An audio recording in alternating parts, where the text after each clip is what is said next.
Good afternoon, everybody, except for those who are in Central and West Mountain and Western, where it's good morning still. Welcome to our webinar on the future of Social Security. This is a really timely topic, and I know we've had a lot of response to this topic, so we're excited to present it to you.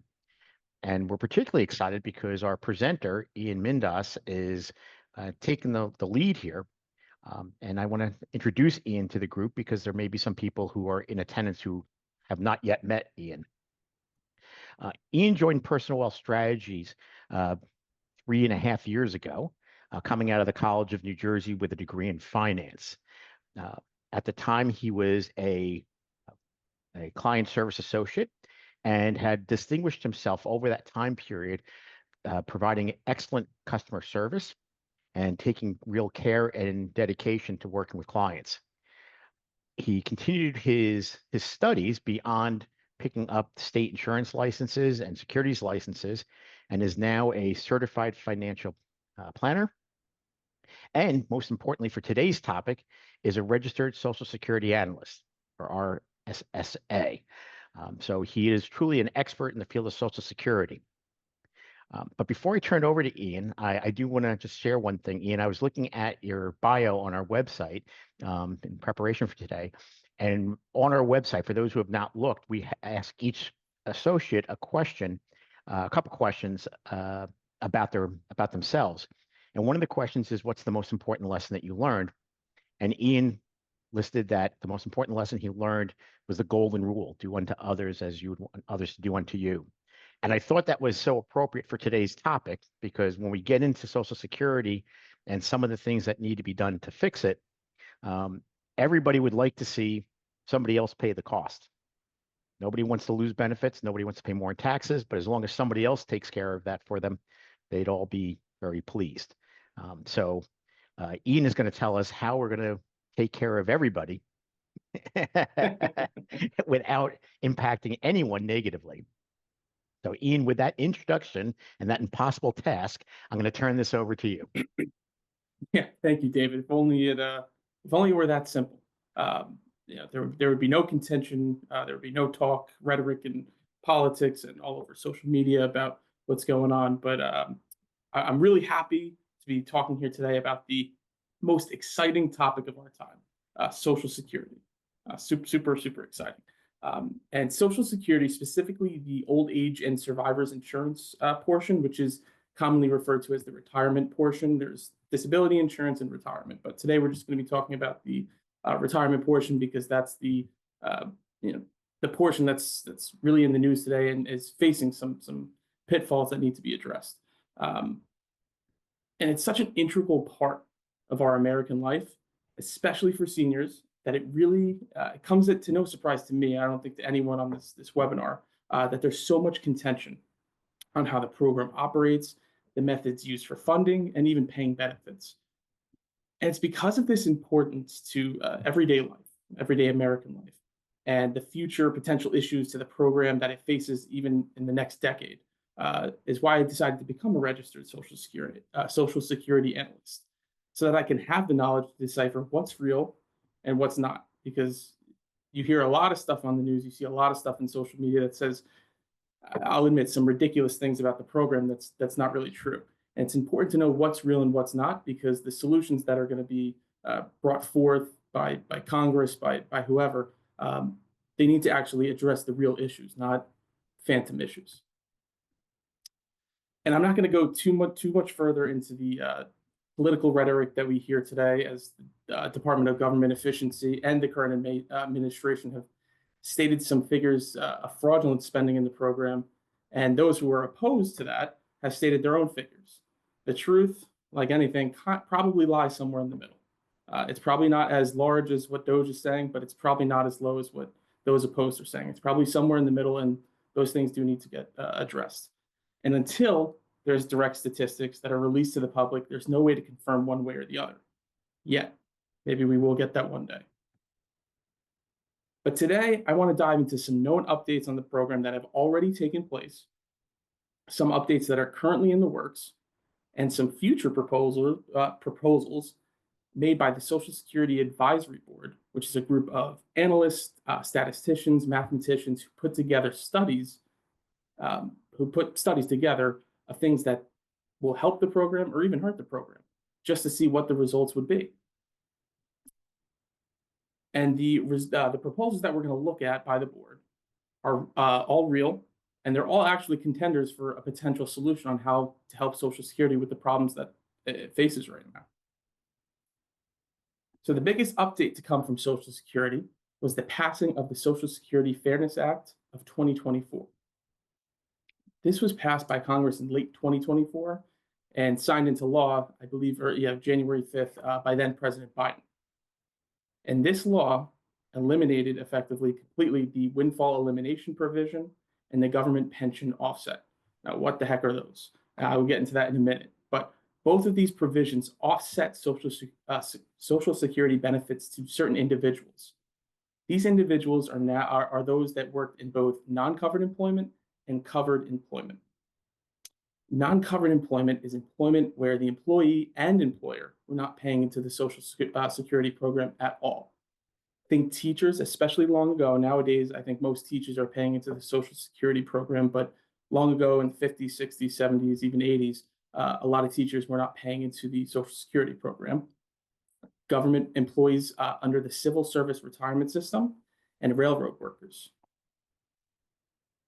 Now, the windfall elimination, go back, David. The windfall elimination provision dealt directly with individuals who worked in both non-covered and covered employment and are receiving a pension themselves. Since they worked in covered employment, they're actually entitled to a Social Security benefit. However, depending on how many years they worked in that non-covered employment, not paying into Social Security, and the pensions they're receiving, their benefits are actually going to be reduced by a certain amount. Although it is important to note that this amount would have never gone to zero. The actual calculation on how much it would be reduced by is way too complicated for today's webinar, and especially because it's going away anyway, so it no longer matters. But the government pension offset dealt directly with spouses and surviving spouses who have a pension of their own from non-covered employment. The rule to figuring this out is much more simple. So 2/3 of the spouse's non-covered pension is the amount that their spousal benefit would be reduced by. So for example, let's use some real numbers. Say an individual has a non-covered pension and they're receiving $3,000 a month. Fantastic. But they're also entitled to a spousal benefit of $2,100. And a spousal benefit is 50% of the Social Security recipient's benefit. So if it was $2,100, then that spouse that has the Social Security was actually receiving $4,200. But the non-covered spouse who has their own pension of $3,000, they're actually going to have that spousal benefit reduced to only $100 per month. That's because since the government pension offset took away $2,000 or 2/3 of their pension amount of $3,000, that's the amount that's taken away, dollar for dollar. There's no percentage, it's dollar for dollar. But in this scenario, unlike the windfall elimination provision, they could actually have a $0 benefit. So in my previous example, where the spousal benefit, say instead of $2,100 of the spousal benefit being there, it's actually $1,500. So since they're 2/3 of their government pensions $2,000, it wipes away the whole benefit, and they would get $0. So this going away, current beneficiaries who are going to fall into this category are going to receive an automatic increase in their benefits without the windfall elimination provision and the government pension offset. Now, Social Security Administration estimates a little over 3% of recipients are even in this category. That's a little over 2 million people. So odds are it being, a majority of Americans, it's not. So you may fall under this category, but most likely you do not. But if you do, you're going to get an automatic increase in your benefits, no filing or paperwork required. Woohoo. However, these changes are retroactive to January 1st, 2024, which is when the bill was originally brought to the floor. So this means the windfall elimination provision and government pension offset were eliminated starting on this date. So retroactive payments will be coming through to those who fall under the category via a lump sum payment. Now, Social Security Administration says these lump sum payments have already begun this month, and eligible recipients should receive it all by the end of the month. So we're early into March, so it's highly unlikely that anyone has received it yet. Hopefully, Social Security keeps their word and everyone does receive it by the end of March. But the increase in monthly benefits are set to begin starting in April. It is important to note, though, everyone's case is different, and the more complex the case, the longer it may take for them to actually start paying that lump sum benefit and paying those monthly benefits. But it's important, especially now, if you're in this scenario, to make sure all your information is up to date on socialsecurity.gov, SSA.gov. So that's all really exciting, but now it's in the past. So what's going on now? Currently, and this is big news, there is legislation that passed the House last week that would eliminate the tax totally on Social Security benefits. That is a big step, since taxes on Social Security benefits have been going on since 1983. But it's now off to the Senate for their vote. So we'll see what happens. And it's important also to note that the legislation is very broad, and it covers other areas like taxes on tips and overtime and some other things. So we're not really sure if this is all going to pass as is, or there's going to be some significant changes made. And it's also a very interesting fact, too, even though the taxes started in 1983, the reason they did that was because in 1983, the Social Security program was facing several very similar issues that we're about to be seeing ourselves. So when they made these changes to start taxing on benefits, they also increased the full retirement age. That's something a lot of people don't even remember. The full retirement age of Social Security used to be 65, but that's actually now 67. And they phased that in over time. But with these amendments, they were projecting the program to be to keep solvency until 2020. And here we are in 2025, and though we're heading, the train's heading for a crash right now, we still have some time. So they actually did a very good job in 1983 of making the necessary changes, and it all worked out. And though the amendments kept solvency longer than expected, there are definitely problems on the horizon for the program. So the latest report by the Social Security Board of Trustees, who comes out with this report annually, the last one they put out was in May of 2024, states that the Social Security Trust Fund is set to be depleted by 2035. And they've been kind of going back and forth, over the years, if it's going to be 2031 or 2037, but the closer they get to the date, the more accurate they're able to be on the exact year. But it's important to note, even though the trust fund's set to deplete, that doesn't mean everybody loses their benefits in totality. That's the current rhetoric that a lot of politicians use, is that benefits will go away and people won't get their Social Security checks. That's not really true. Social Security was originally put in place as a pay-as-you-go system, which meant the money that was coming in through payroll taxes was meant to pay benefits to retirees. Somewhere along the way, there were changes made to adjust for inflation and do some other things. So they needed to raise more money through tax and other avenues to put together a trust fund to make sure they were able to pay the liabilities that they set forth.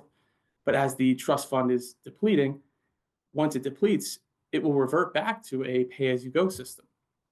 And benefits could be wiped across the board by anywhere from 20 to 25%. So if you're receiving a $1,000 Social Security check, that could go down to $750, $800, maybe $850, which could be catastrophic in and of itself. And what's interesting is the Social Security Administration has already put together, through that Social Security Advisory Board, over 150 proposals to prevent the trust fund from depleting, ensuring that benefits are going to remain flowing to recipients, ensuring that the trust fund is replenished, and hopefully pushing this situation further down the road, or in the best case, not having a situation down the road, making it completely solvent for infinity. So I thought it would be interesting. Why don't we go through some of these provisions and see what they actually do? What's important to note is the two basic solutions. When you really boil it down to what are going to be the solutions, it's either raise taxes or reduce benefits. Now, I don't know anyone who would be excited about that. I don't know anyone who's working who says, yes, please raise my payroll taxes. I want to get less in my paycheck. And I don't know anyone who's currently claiming Social Security that says, you know what, that's okay. I'm bringing in too much money. Don't worry about it. It could be reduced to a certain extent. But there's complexities to each of these basic solutions. Who's going to be taxed more? Whose benefits will be reduced? How much? And what's the timeline going to be? Is it going to be right now? Is it going to be down the road? What are we in for? So what I did is looked at 5 of the kind of most extreme examples of proposed solutions by the Social Security Advisory Board, so we could see the result and how much the shortfall would actually be reduced and how close to solvency these solutions would bring us. Ian, I thought we were going to have them here the rest of the week and go through all 150 plus provisions. You think that'd be a good idea or no? I think that would be a great idea. We just do not have enough time. I think by the time we finished going through all of those provisions, the trust fund would be depleted. It would be 10 years from now, and we'd be looking for immediate solutions. But no, some of these solutions are very complex, and they take a very long time to go through and analyze and see what it actually means, even for me as a registered Social Security analyst. So I put together kind of 5 examples of some basic but kind of extreme solutions, just so we could see what actually happens here. And what I thought would be great, David and Justin, if you don't mind, is to have a discussion on this, because with your experience as financial advisors and advising many of clients over the years on their claiming of Social Security, how that affects their financial plan, I'd love to hear your insight on what these proposals would mean for retirees and workers alike. So starting with provision B1.1, price indexing of past earnings. So what the indexing of past earnings means for your Social Security benefit is the 35 highest years of your earnings indexed by the Social Security average wage index that they come up with per year. That's how much your earnings are indexed for. It's not actually indexed just by inflation. It's indexed for their average wage index that they put together. And typically, this is higher than inflation most years. Yes, there are some years where inflation is going to be higher than the average wage growth, but typically the average wage index that Social Security puts together is higher than inflation, meaning the benefits are actually higher and keep up better with inflation than just the regular consumer price index. So this proposal would be to change that for those who start claiming their benefits in 2031 to have their wages actually indexed only by inflation, not by the average wage index, resulting in less benefits to future retirees. Because if your benefits are being indexed less, then your benefits are going to be less. And the result of this is, on a long-range basis, 85% of the shortfall would be eliminated. And what that should mean for the average person watching is that benefits would be reduced by a lot. So this is an interesting proposal that doesn't affect say, okay, benefits will be cut by this much or taxes are going to be raised by this much, but because they're indexing less for past earnings, it's actually going to result in a lot less benefits, meaning the shortfall will be 85% eliminated, which is good, but that would be a lot of benefits reduced there. David, any thoughts on how that would affect retirees? Well, I think you just said it. You'll end up getting a smaller benefit. But this one, I think, has one of the better chances of being enacted because it sounds simple, but it's actually complex. And if we were just to say, let's move from an SSA average wage index to an inflation-based index, you wouldn't, I don't think, see a groundswell of people coming out and saying, this is a bad idea. But in reality, what this means is when the Social Security Administration looks at your 35 highest earning years, as you described, 35 years ago, or perhaps 40 years ago, you may have had a job, let's say in today's dollar, let's say someone who's retiring today, you may have had a job 35 years ago that paid you $15,000 a year. Today it doesn't sound like a lot, but at the time that was a decent wage. Well, when we adjust that using the Social Security average wage index, that $15,000 may equate to the equivalent of $90,000 today. So that may be one of the 35 highest earning years because it's equivalent to $90,000, even though in absolute terms it was only 15. Now imagine changing that wage index to an inflation index, and instead of being 15,000 going to 90, that 15,000 only goes to 70,000. It's not as much. Therefore, the calculation of your Social Security retirement benefit is going to be smaller because we use a different indexing concept. So the result, having an 85% coverage of the shortfall, is a pretty good result. But it's another way of saying that retirees are going to get that much less in their Social Security retirement check, and therefore that's how you're covering the deficit. Yeah. And for me, if I could just comment on this quickly, because I always think of different planning strategies. And anytime you have a hard cutoff of things, because when you talked about the changes that resulted in the past, they kind of slowly shifted that, like retirement age as an example, 65 to 67, to try to like not have as much, friction or, in the system. But when you look at something like for those claiming starting in 2031 versus those in 2030, if that actually passed as is, you would look at, there would be some potential planning scenarios where, hey, if you want your earnings to still be wage-based versus index-based, maybe you claim earlier now in 2030 instead of waiting to 2031, which would be counterintuitive because everything you read on Social Security would be, hey, let's delay. The longer you delay benefits, the more you're going to get. If something like this passes and you're on that weird cutoff where if you wait one more year, now your different earnings history changes, you could actually end up getting less for waiting to claim. And so those are some of the things that go through my mind is where the planning implications, and it's an interesting month to be talking about this, as 10 years ago this month is when I passed my certified financial planner exam. So we're celebrating the 10 years by talking about Social Security planning here. Yeah, thank you both. And I appreciate, David, the thought on if this is an easy pill to swallow in terms of just a statement. We are, instead of adjusting the earnings for the average wage index, let's adjust it by inflation. That sounds pretty good. And that's because the recency bias of people, inflation the past couple of years, it's been pretty high. So they think this is going to be very good, but in actuality, over the past 25 years, inflation has actually been pretty low. Sometimes even below 1%. So if your wages are growing, the benefits growing less than that, then it just results in a much less benefit that people would expect. And Justin, I'm sorry, Ian, one final thought on the difference between the average wage index and the inflation index.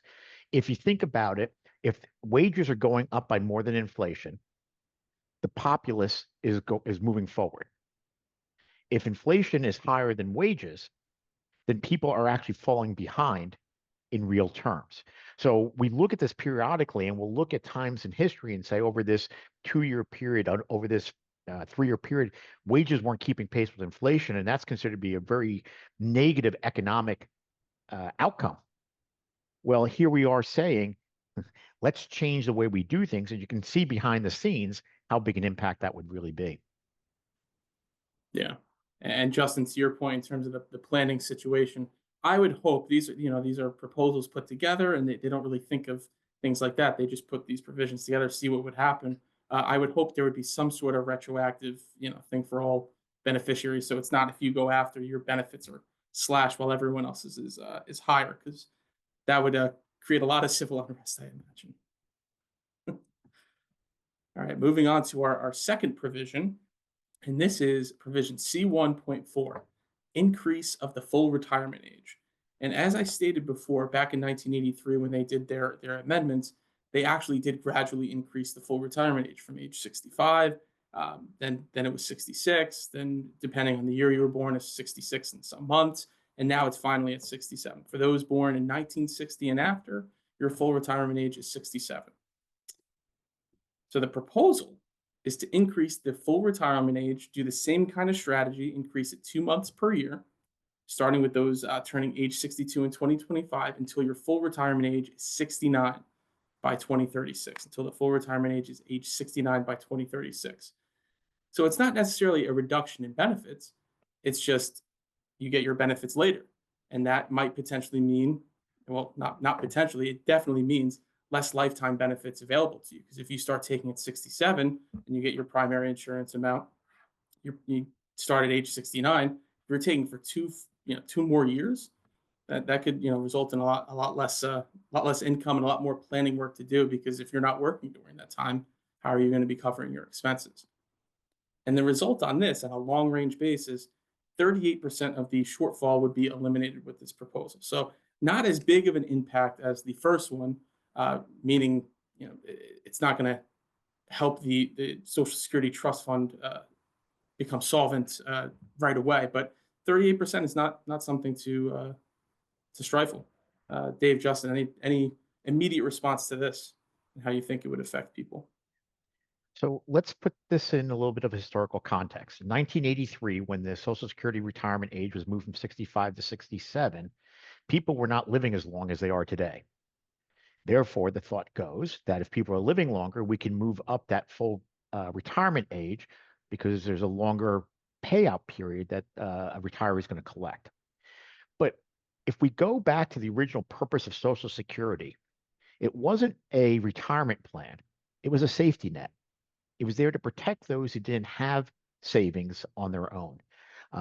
And while it may be true that someone sitting at a desk can work 2 more years before collecting Social Security, there's a lot of people in occupations that you really don't want working beyond 65, 67, certainly not 69. Think about the person who's trimming your tree and has to climb up the tree. Do you really want them working at 69, climbing that tree?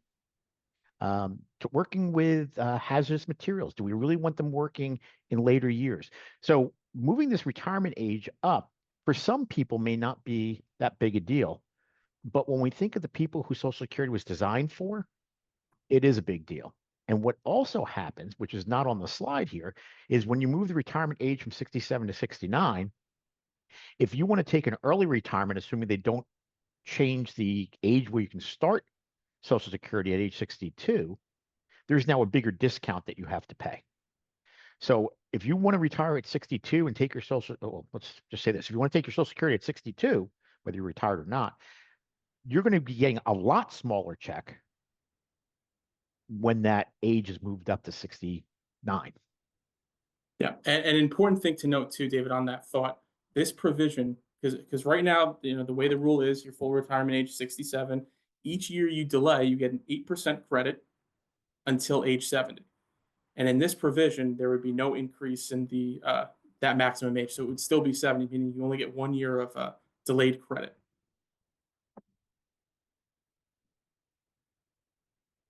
Yeah. And as we'll see with most of these provisions, or at least the provisions that would be most likely to pass, is that they will affect people not currently claiming their benefits or very close to claiming their benefits. These changes typically would reduce the benefits on those that have yet to claim or much farther away from claiming. So most people that are on this call, some of these changes would not even affect if you're very close to claiming Social Security. And then, we've got a whole different planning strategies for that and making sure that you have the optimal claiming strategy. That's one of the things that the RSSA that Ian has and analyzes does. And so these proposals, if you're far away from claiming, you have to kind of pay more attention than if you're very, very close, although they obviously could do anything, but they would tend to not make people too happy if they started to reduce current Social Security retirees benefits. That would not look good. Yeah, yeah, and also in terms of the likelihood of these actually happening, Dave, you're the only one of us the lifelong experience when they initially increased that full retirement age, and how did people react to that at the time? Well, yeah, it was not popular.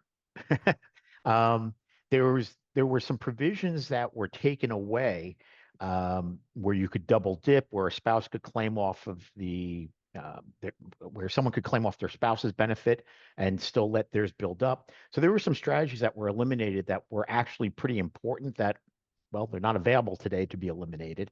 But those who were impacted by the increase in retirement age were far enough away from retirement that they accepted it. And I think today, if you were to poll the younger generation, most of them are very pessimistic about what they're going to receive from Social Security at all.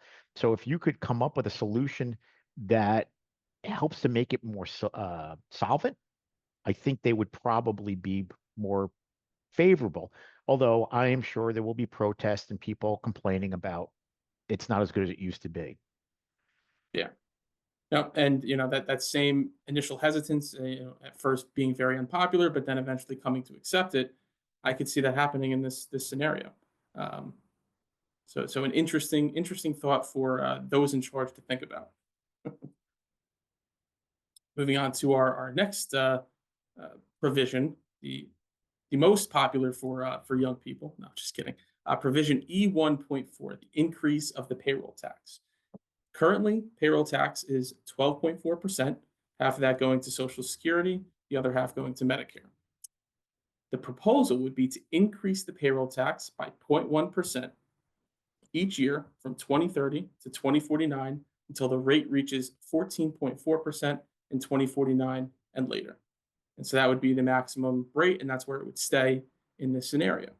And on a long range basis, 43% of the shortfall would be eliminated. So a little less than half, but it's a good start. And out of all the provisions I showed today, I feel this is probably the most likely to happen because it affects those who are very, very far away from taking Social Security.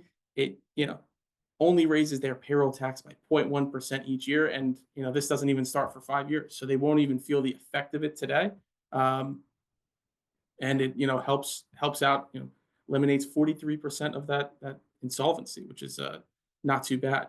Dave, Justin, how do you think this is not necessarily going to affect retirees, but how is this going to affect the younger generation who's actually going to be, paying this increased tax bill over time?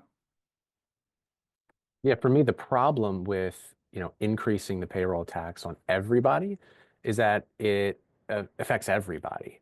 And, we're going to talk a little bit about the cap and what that looks like a little bit later. But this affects, those earning, 400,000 and then those earning 50,000, just the same. Obviously, it's a percentage, but it affects them just the same by increasing that. And so that would be kind of a tax across the board. And so it may not be as, especially as the momentum behind, quote unquote, tax the rich is there. This would not be a tax the rich proposal. This would be a kind of tax everybody proposal, which may not be as, popular for that side. I come at this proposal perhaps from a bias of being a small business owner. And that is a small business owner pays both ends of Social Security. They pay the employee and the employer. And if we look at that top line of 14.4%, let's forget, although it's only 2% more than the 12.4% currently being paid, it only comes out of 100%. So at 14.4, there's a bigger chunk. And then throw on top of that federal taxes, throw on top of that state taxes, throw on top of that other expenses that have to be paid. And eventually, through one program or another, the employer and the employee don't get as big a piece of the pie.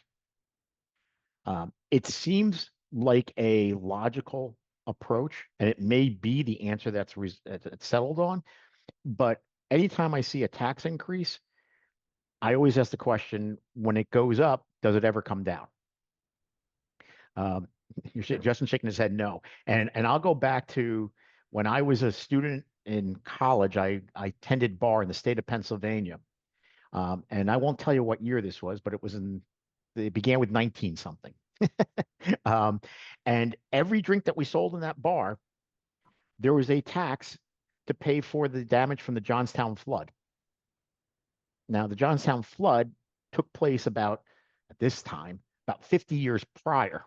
And I think the state of Pennsylvania was done paying for the damages of the Johnstown flood, but they never repealed the tax. So you look at something like this and say, all right, Social Security is in trouble. We got to go from 12.4 to 14.4. I can stomach that. I'm okay with that. But as Justin correctly points out, it's a regressive change in the sense that the less you make, the more this will affect you. Yeah. And it And affects small businesses more than it affects individuals. sorry to cut you off, David, but a thought came into my head because a lot of the issues that are coming up is because a lot of the baby boomer and Gen X generation are the ones who are retiring and starting to claim on these benefits. Whereas, the current workforce, which is the millennials, some Gen X, some baby boomers, and Gen Z, they're the ones who are paying into the system right now. And because of this, disparity where there's more retirees than those working, or at least there's more money coming out from those retirees than the money coming in from those paying into it, um, you're going to find that there's not, too much of a situation where I'm sorry, I'm losing my thought, guys. Dave, cover for me for a second. So yeah, I think the thought that you were going with is that you're going to find that this is a proposal that a younger person might be willing to uh, accept, but over the long run, they're going to actually pay that much more into the system over their lifetime than somebody who's older. Correct. Yeah. No, it was on the tax whether they would take that away because then as they start to retire, their benefits should actually be a little bit less than the baby. Those retiring now. So would they actually repeal the tax back? That's what I was getting at, and that's why there's so much pessimism from those the younger generation on the Social Security program in and of itself. All right. So as Justin kind of teed this up, because this would affect those higher earners, and that's provision E2.1, and that's to eliminate the maximum taxable earnings that are being paid into the Social Security program. So the current maximum income subject to payroll tax is $176,100. So if you're making anything above, $176,100, you are not subject that those earnings are not subject to monies going into Social Security. There's other, tax situations that you have to deal with if you're making that much money, but for Social Security, that's the amount of your earnings that are, actually taxable. So the proposal and the reason for this is because if you're taxing more earnings, you should in theory be entitled to more benefits. And so that's why they have a maximum because they, determine this number each year. If they're paying this much, this is how much they can get in the future. But this proposal is a little bit kind of like a heavy hammer. The proposal would be to eliminate the taxable maximum earnings, and all the income would be subject to the 12.4% payroll tax starting this year.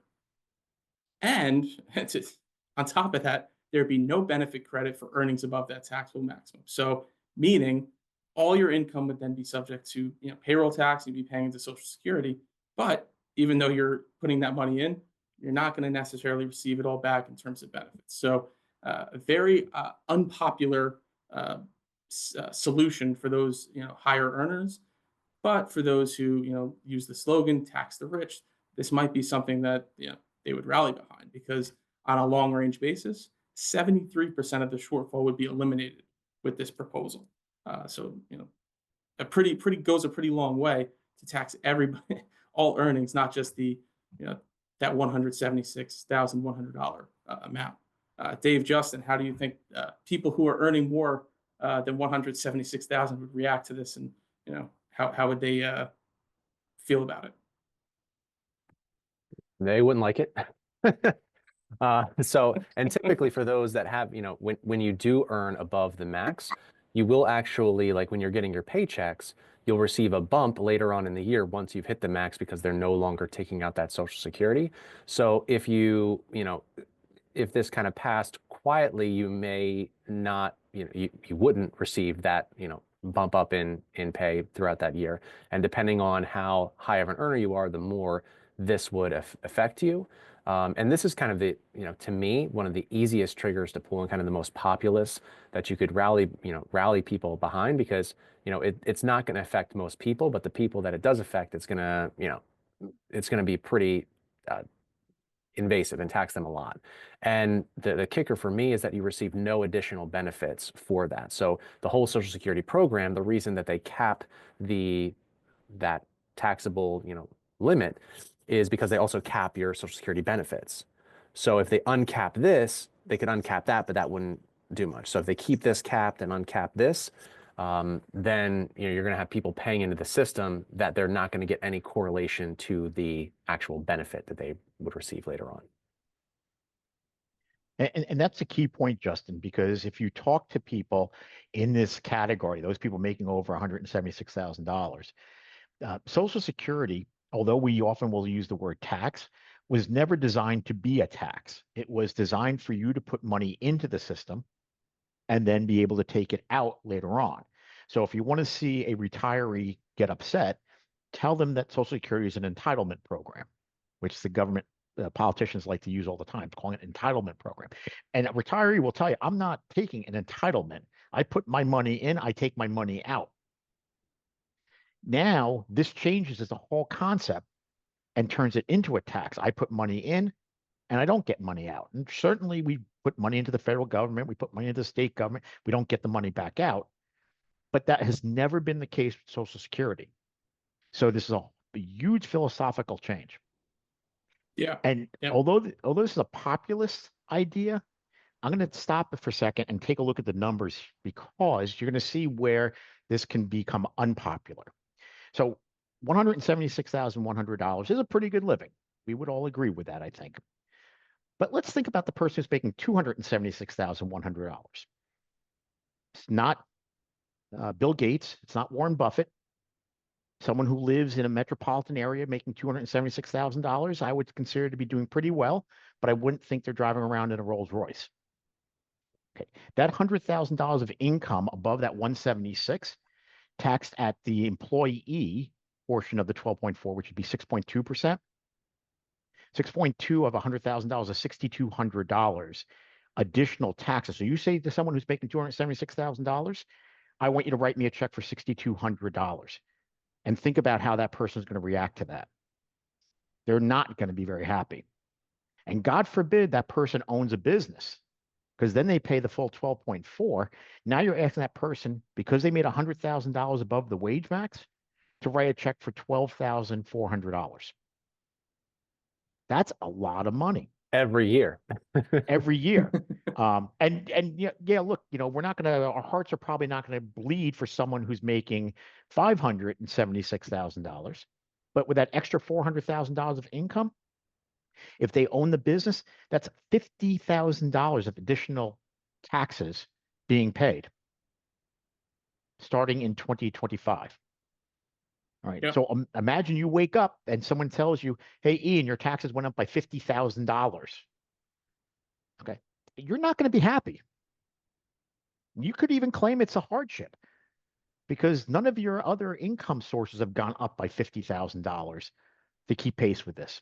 It's just all of a sudden someone said, you now have to pay more because you are rich. And all these numbers, whether it be 176, 276, or even the 576, I don't think of as being wealthy.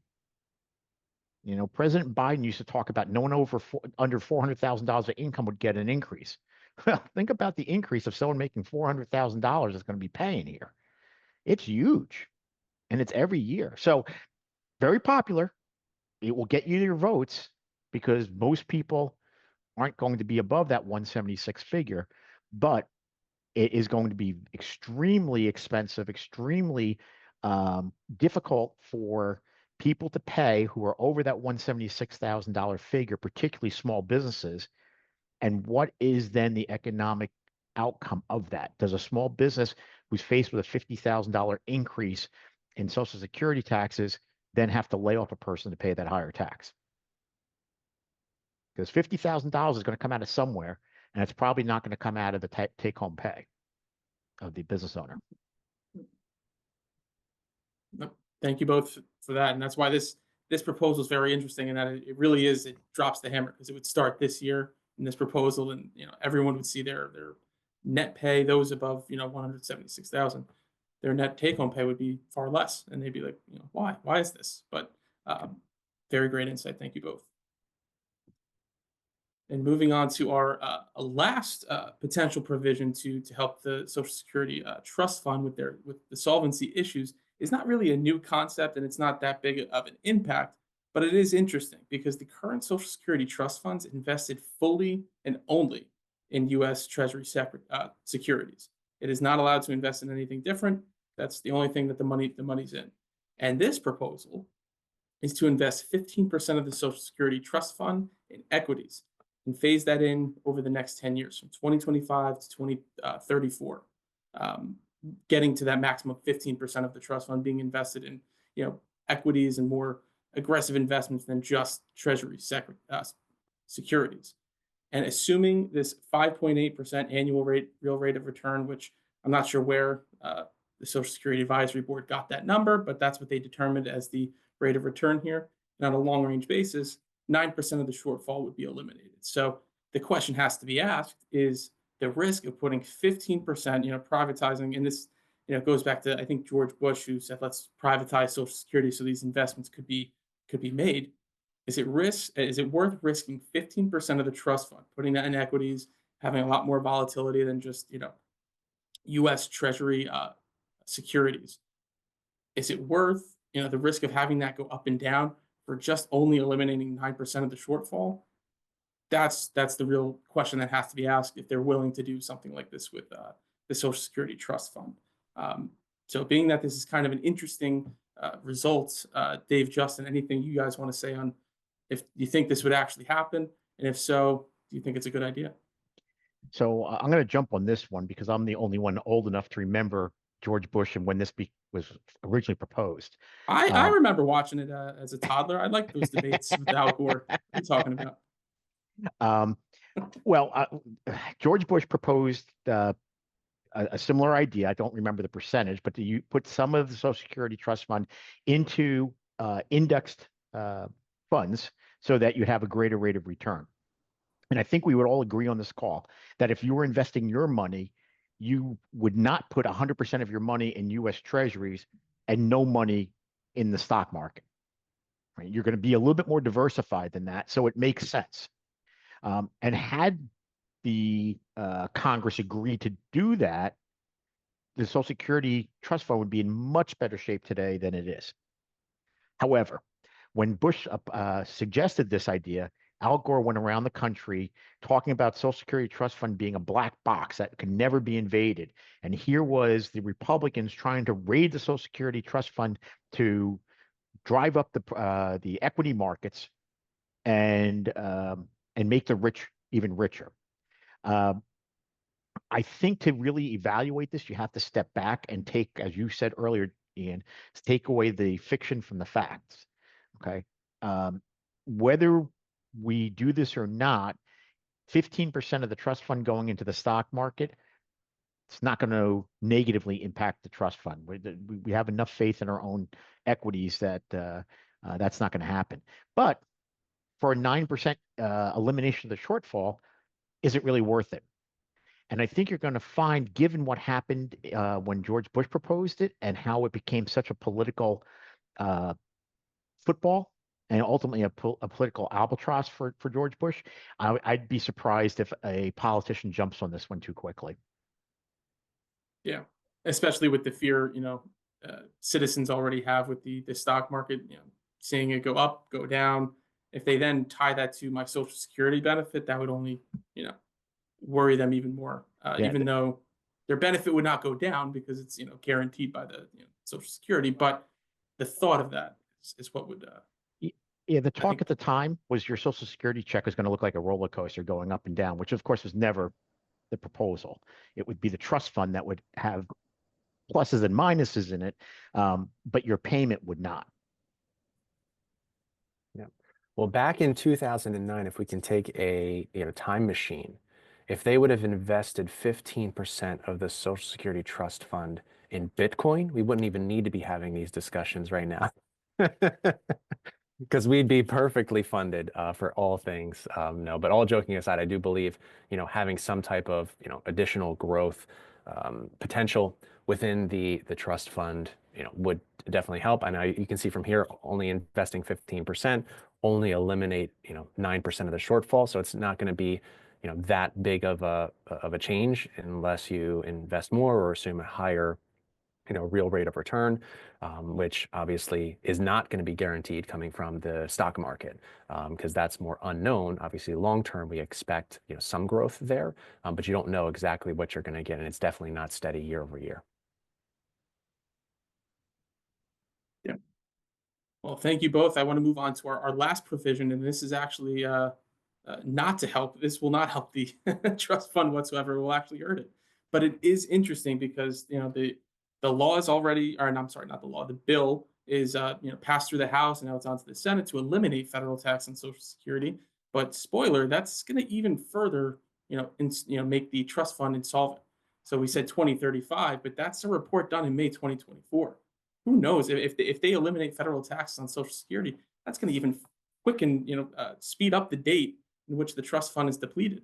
And also, I didn't note this before, but the windfall elimination provision, the government pension offset, getting rid of those also is going to speed up the date, though not by as much as eliminating federal taxes. It's still going to have some sort of effect that's not yet known until they release their report this coming May. But in this proposal, provision H6 is to eliminate federal tax and Social Security, not starting now. They didn't have a proposal on what to do now because they didn't think that was a feasible situation and that would actually get through Congress. But this proposal is to eliminate federal tax on Social Security benefits, phasing in from 2045 to 2053, becoming fully eliminated in 2054. And so this would increase the shortfall in the Social Security Trust Fund by over 18%. So it's not a good provision, but it's interesting that they do these types of studies anyway to see what the effect would be. Now, what's the effect on eliminating taxes starting in 2025? Anyone's guess is as good as mine, but I do know it's not going to help at all, because taxes that are paid on benefits go directly into the Social Security Trust Fund. It doesn't go into other government programs, doesn't go into disability insurance, doesn't go into Medicare. It goes directly into the Social Security Trust Fund. And that's why, we're seeing 2035 as the depletion date, because taxes are being paid by payroll taxes for those working and those who are receiving benefits and being, taxed on those benefits.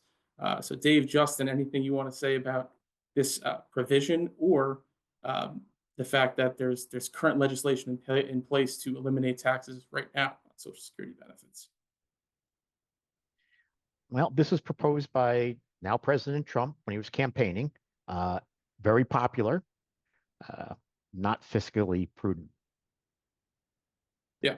Yeah, my thoughts exactly. I mean, people will like it in the short term, but I think regret it in the long term. I mean, at some point in time, you need to have funding there, and if just like in regular finances, if you consistently spend more than you make, you're not going to be successful at saving for your future. And the Social Security Trust Fund, the Social Security system, is consistently spending more than they make. And so they're eating into savings, and that's not a sustainable way. And so what elimination of taxes is doing is it's decreasing the income that's coming into the program, which is not what you need to do. You need to increase the income coming into the program or decrease the expenses.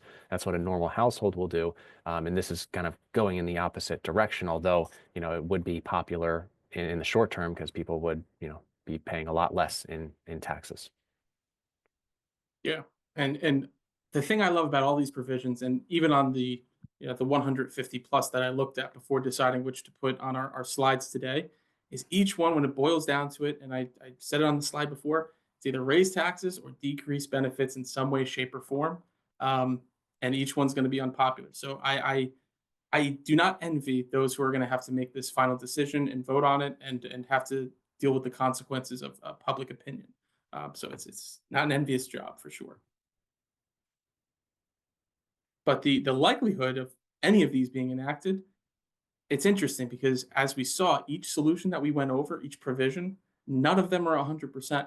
So none of them alone are going to bridge that gap in the shortfall of the trust fund. So it's definitely going to be a combination of the provisions that they've already set out, and it's likely going to be in different amounts. So the payroll tax maybe not going to rise by 0.1% per year for 15 years and then set at 14 before. These are just kind of guidelines on what they can think of potential solutions to be. But the need is to provide solvency to the program and prevent benefit reductions for recipients across the board. They definitely do not want to do that. So those who are currently claiming and fearing that in 10 years their benefits are going to be slashed, I wouldn't worry too much about that, because their main purpose is to keep that from happening, prevent that from happening. They don't want benefits cut. Taxes, though unpopular, this is my opinion, they would rather raise taxes than reduce benefits to those claiming, especially those who rely on it so heavily. But as I said before, each proposal is going to be unpopular, and lawmakers are going to be hesitant to bring any provision up until the situation is dire. And I may argue the situation is getting dire now, but those in Congress are probably not going to agree with me, and they're going to kick this can down the road until they can't kick it any longer, and they're going to say, we need to do this now or else you lose 20-25% of your benefits. And the public will say, okay, well, these have to be done because it has to be done.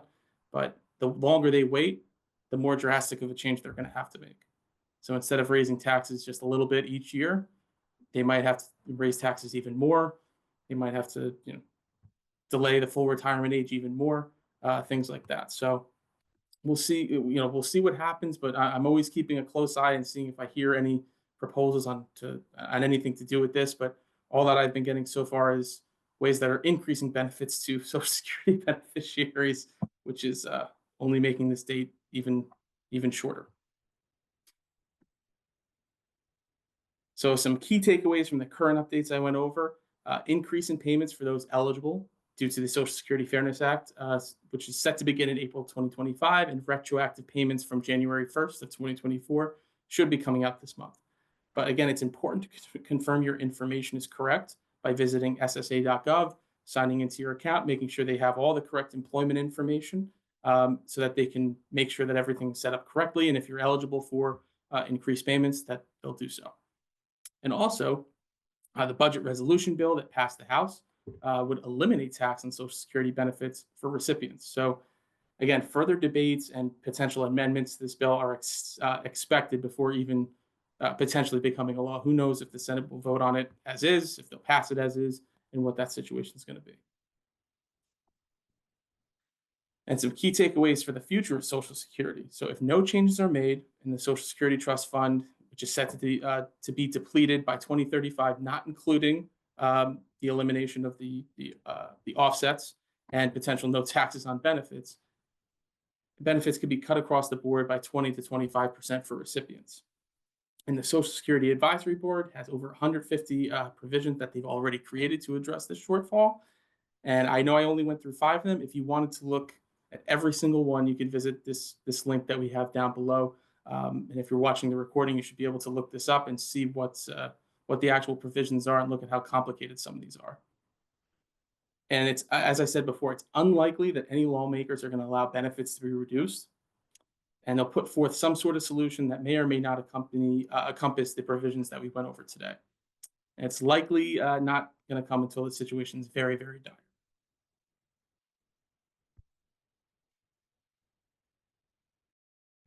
So thank you, Ian, for all of that. And, those on this call, those watching replay, at the end of the day, you can't control what Congress does, what the Social Security program is made of.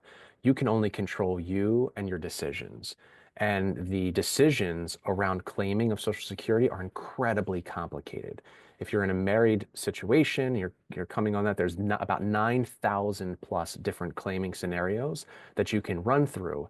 And one of the things that we want to offer people on this call, number one, if you're a current client of the firm, and I see a mix of, current clients and, those that aren't on this call currently, if you're a current client, we do this as a part of the services that we provide you. So if you're making that Social Security claiming decision and you want this roadmap that Ian can create for you, we can get you the instructions to do that and make sure that you're making the most informed Social Security decisions for your specific situation. Now, for those that aren't clients, since we do have some limited capacity, we are going to be offering a free, absolutely free, it's $500 value, typically if you just wanted this roadmap and the Social Security analysis. But for the first 5 people that come through, we will do this for you for no cost, no obligation. It will help you look at all of the different claiming strategies, make sure you're claiming on the optimal path and avoiding all of those potential pitfalls. And so if you want to take advantage of this offer, click the link in the chat, that will take you through my calendar to Ian's calendar to be able to make sure to get on his calendar so that he can, number one, provide you with this roadmap and a little bit of analysis that goes with it. Now, leading up to the meeting, and again, the link is in the chat for everyone to see, so you can click there. Leading up to the meeting, Ian will reach out to get the materials that he would need to perform the analysis. Obviously, he can't just make it up out of nowhere. So he's going to have you download your information from Social Security's website. You would send that information in advance of the meeting. He would perform all of the different analysis that he does and have that full roadmap report for you as a takeaway, and also would go through that report with you and talk about your unique situation, your unique claiming situation, and what strategy is going to be best for you. So again, the link is there. Click that link. I'll also make sure that link is included below if you're watching this in replay on YouTube. So you can click that link if the 5 spots don't get filled up by the live attendees. We will allow that through the replay until we do hit that 5-person mark. So thank you all for attending. As always, we have these informative webinars the first Wednesday of the month at 12 noon. So mark your calendars for April for that first Wednesday, where we will come at you again with another pertinent live topic. And so we will obviously send out the emails. And if you want to see any past webinars, you can subscribe to our YouTube channel. There you can just search Personal Wealth Strategies and you'll find a full list of the past webinars and information that we have provided there. Thank you so much for attending. Hope everyone has a great day. Ian, David, any final from either of you? Yeah, thank you very much for going through that, Justin. I mean, the RSSA roadmap, that's the software that I'm eligible to use as a registered Social Security analyst. And it's so much more than just finding your date. Like, oh, this is the most optimal time to take because this is when you're going to receive the maximum benefit. No, it goes through each age, each month that you would start taking Social Security. What's that going to look like? And then we can see how that's going to affect your entire retirement plan. When you look at just your Social Security statement, it will give you kind of some idea if you start taking it 62, 63, 64. But those statements make a lot of assumptions, and a lot of those assumptions are wrong. So that's why it's important to go through this and make sure we're making the correct assumptions to get you the most accurate number. And my final is right now, there's a lot of fear mongering out there, a lot of things to be scared about in all aspects, but particularly around Social Security. Justin said it before, control the things you can control. There might be a lot of fear about the Social Security Administration or DOGE or politics, but there's not a lot involved in your decision about when you should take Social Security retirement benefits. Get the facts, work with our team. We can help you make a decision. Don't live off of the fear that's out there and all the rhetoric that politicians are trying to get you caught up in to get themselves votes. Thank you, David. Thank you, Ian. And we will see you next month.